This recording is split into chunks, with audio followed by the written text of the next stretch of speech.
Sabi dun sa formula specification. Pero ito gago, dami ako ito. Amount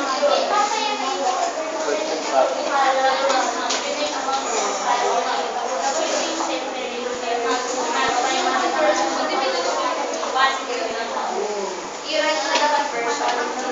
One value E is equal to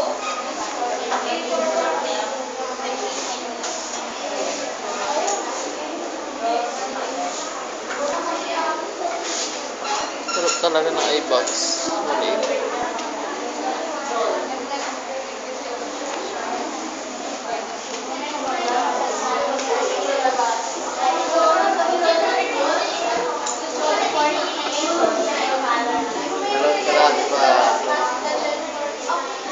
Yan lang naantay. Ah?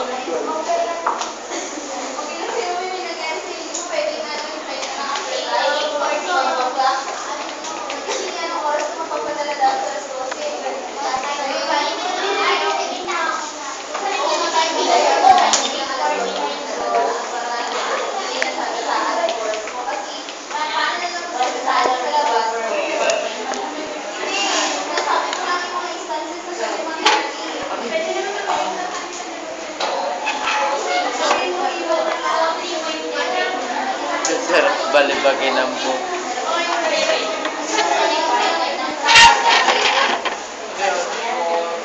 Five.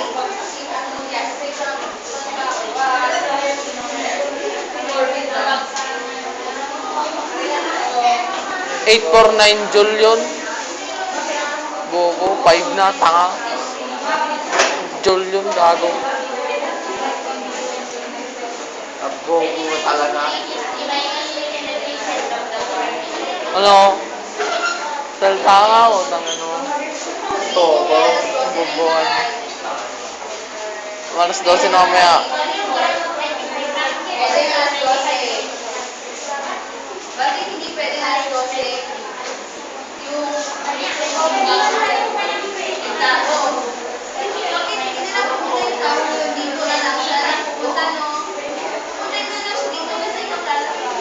Kaya may nanggaling kasi sa ka ng school. Diba? Natakpan na yung mag-verbal na pag-take na tayo sa issue. Kaya sa break po kami. Mag-break tayo.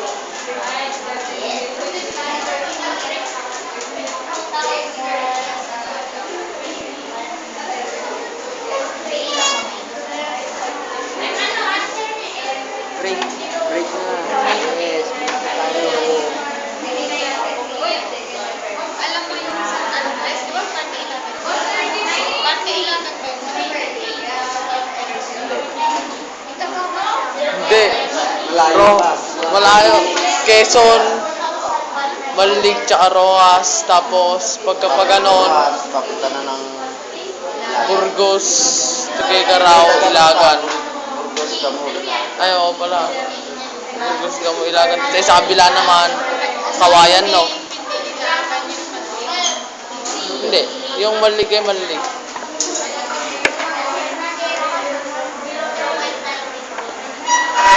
Malayo, 30 minutes lang ba dyan, di ba? Ah? Yeah, 30 minutes. Oo.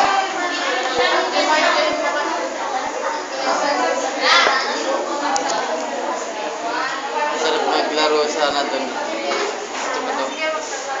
Ay, sarap. Gusto mo? Aircon ang paglalaroan mo? Oh, Ng strip dome? Tumawini. Tumawini. Yung magandang strip dome. Pwede ah. Malaki pa. Pwede ah. Tumawini. Ay, tumawini. Hindi ka maghanap ang dun. Pwede ah. Doon ako matutulog sa bangko. Tumawini. Oh, Meron ba doon? meron. 19 lahat. Ay, 19 ba? May abang yan nakatayo na yun sa pakit ko eh. Uy! Uy! Buka! Malik Prince Rural Bank. Nakatapang naman nila.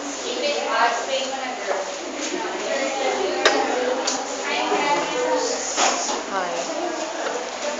One, two.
Hindi po.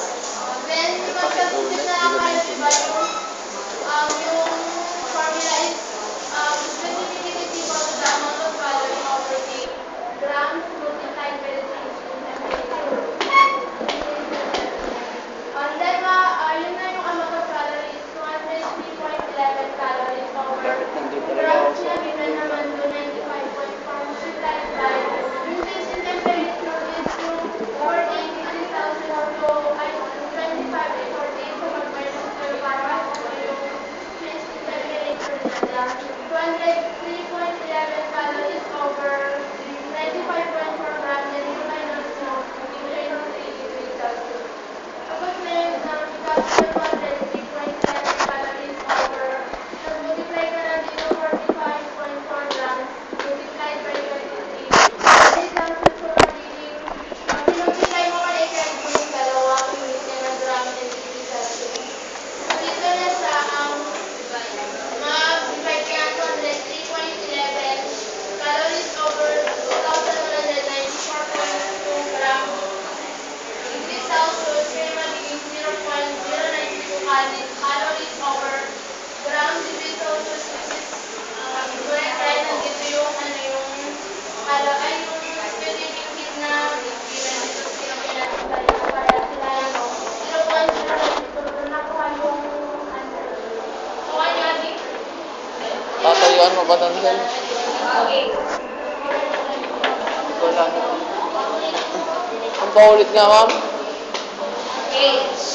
Okay, so here, let me read first the